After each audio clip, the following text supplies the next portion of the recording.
mashindano ya kitaifa. Ndio. Na kuzaa kwa kitaifa hapa hivi kwa Kenya National Rally Championship, wakati ya kwamba pia unajua lazima pia ufuzu ndio ushindane. Kwa hiyo na tena kuna kiwango labda kwa malipo fulani unaweza kulipa ndio ushirikiane. Lakini sasa WRC wakiingia, hiyo sasa inakuwa sasa ni kama sasa safari rally ya mwaka huu, hiyo sasa ni shindano la kimataifa.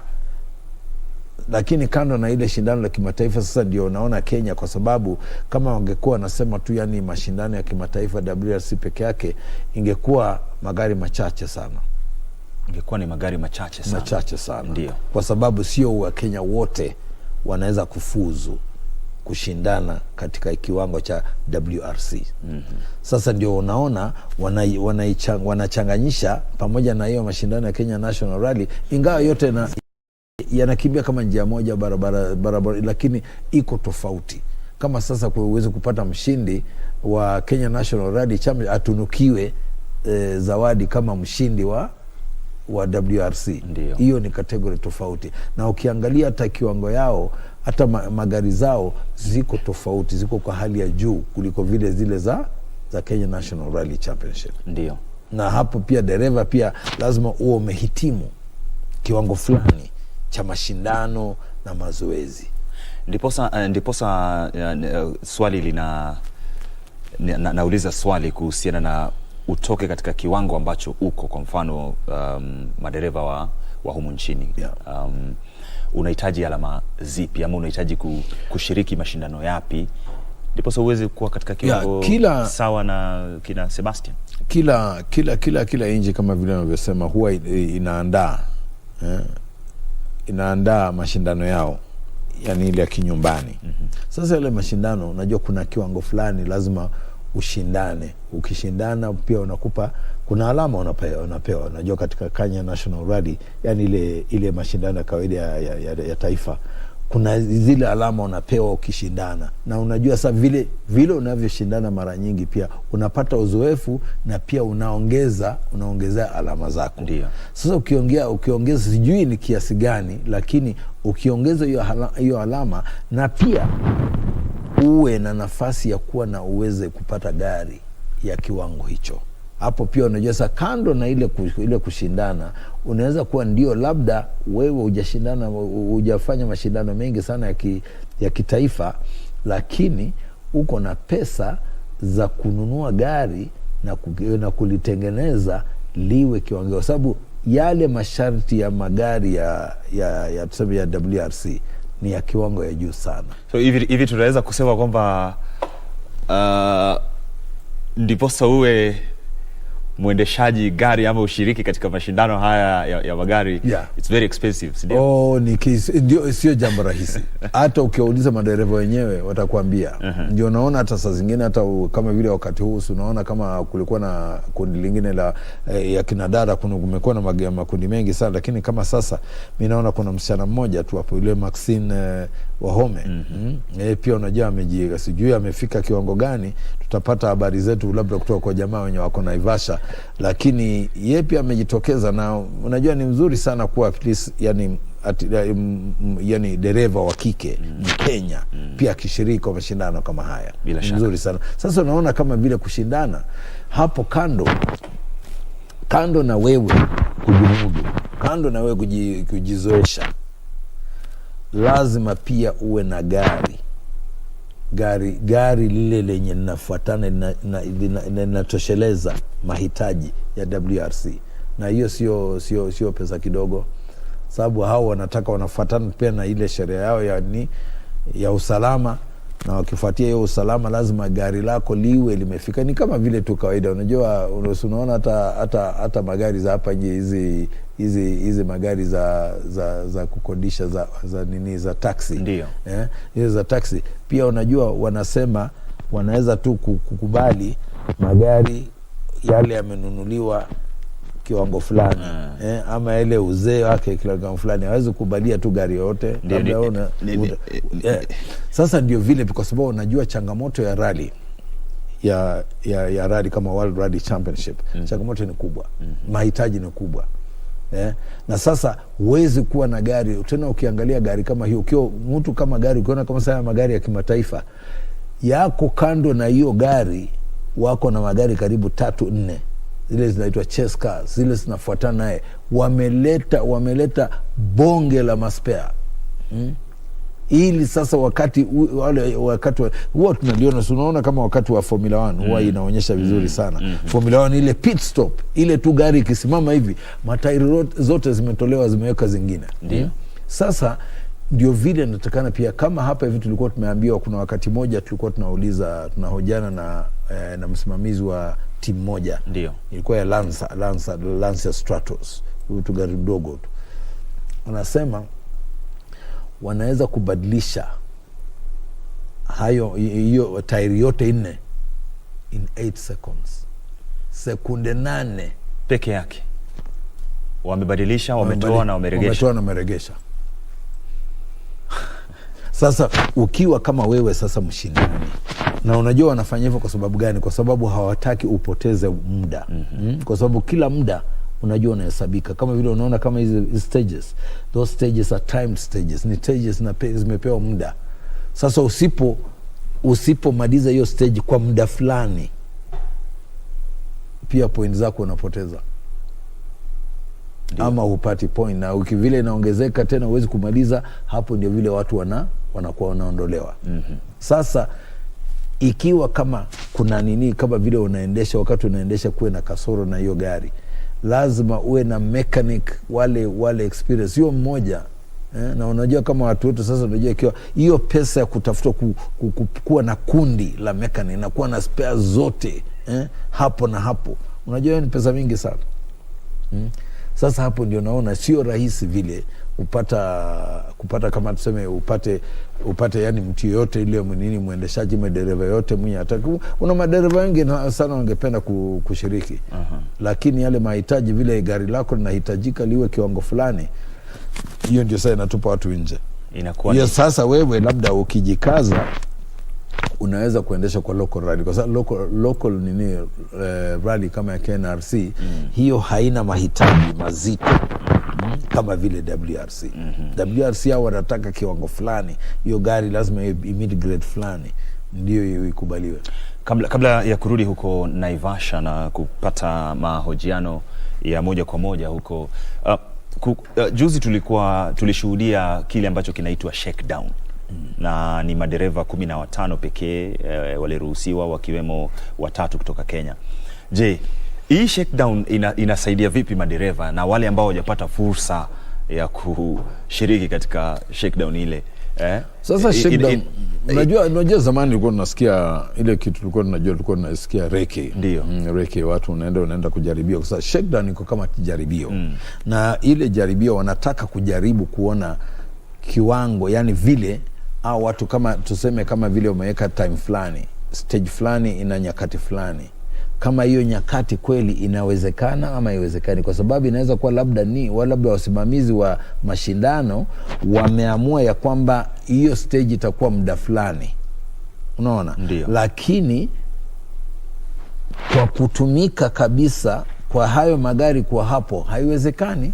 Sasa hiyo shakedown ni kama testing period, pia ni kama reke, ni kama kuhakikisha ya kwamba ile kiwango, ile masharti wameweka inawezekana, ile time yenye ya kumaliza to enjoy and still be back on the pace when it's really worthy and be pushing when we can. So I hope it's the good pace and let's see.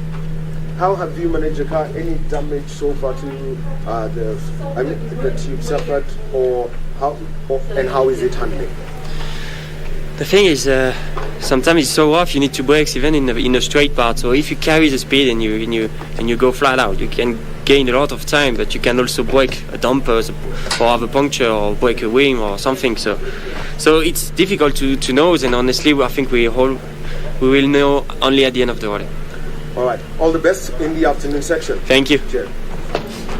That is M Sport Ford's Adrian Fomo, who is currently line 6 overall. 44 minutes, 32.8. That is his cumulative time, and that is after the first section of the rally. That is the last of the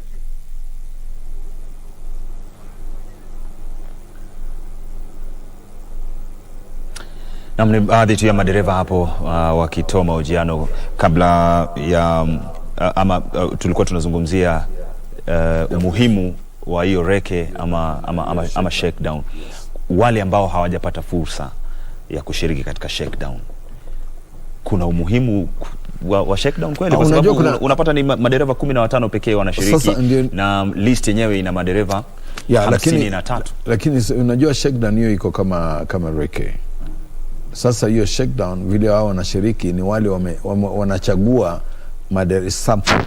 Sasa wao madereva wamechaguliwa, wao ndio wanaenda kufanya hiyo reke, lakini hiyo ni hasa kwa mashindano ama kwa waandalizi wale wameandaa yale mashindano, ndio wapate kujua kama kweli ile mpangilio wameweka, ile masharti wameweka inafaa ama haifai.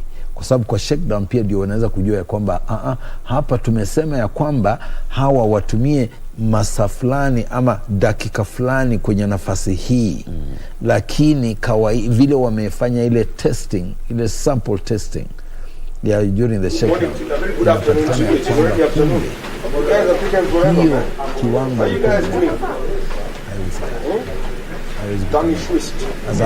watabadilisha hiyo, ndio sasa ndio, kwa sababu wanaenda kwa mashindano. Kwa unaona shakedown ilikuwa nini, ilikuwa Jumatatu, Jumanne, alafu inafuatwa na nini, alafu ndio sasa real competition ikaja.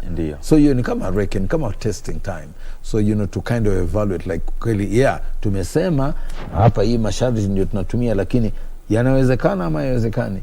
Kama vile waweza kwenda kwa duka unasema bwana unataka nguo, ukisema hapana kuna changing room hapo hivi. So ukiona tunasema hapana hii size yangu utaenda uvae kushinde. Utaenda uvae kushinde. Ndio. Ndio hivyo sasa. Mtazamaji, shukrani sana kwa kuzidi kuwa nasi katika matangazo haya ya moja kwa moja, na aelezewa kwamba mwenzangu Wahome yuko tayari kabisa kutoka huko Naivasha. Wahome, kama unanipokea basi muda ni wako.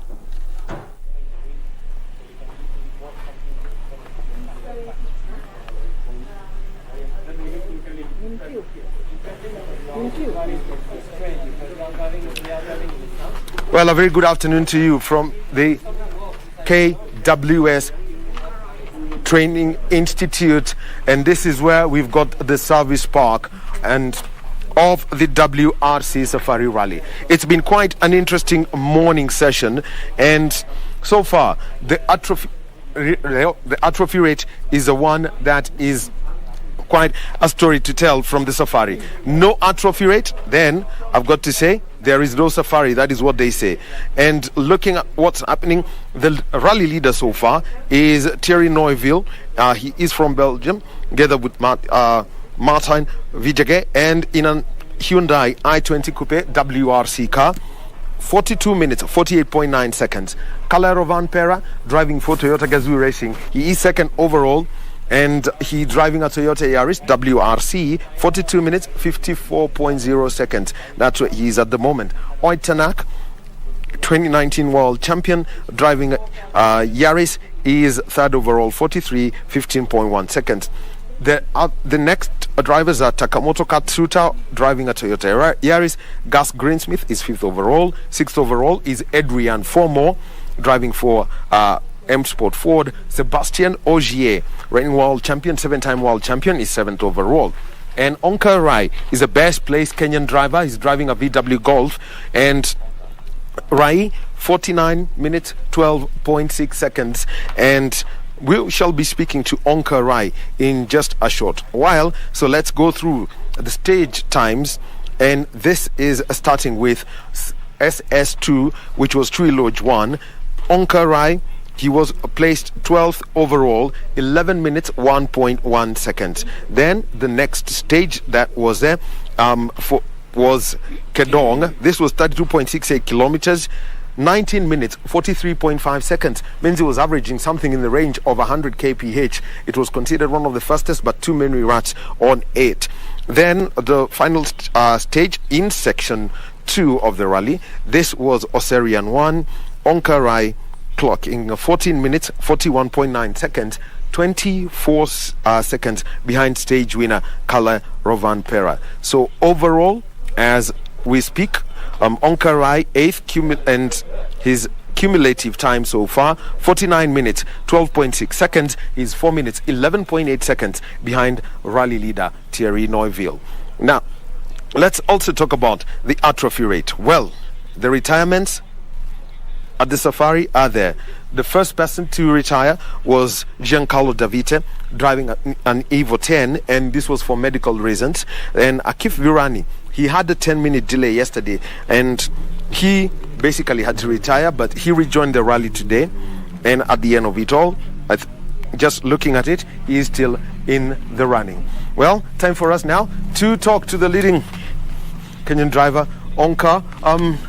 Onka, the first 3 stages, some may say this is your home, your favorite hunting ground, being a Nakuru boy. But how did you take Chui, Kedong, and Oserian? Chui and Oserian are actually 2 new stages that we've never done before.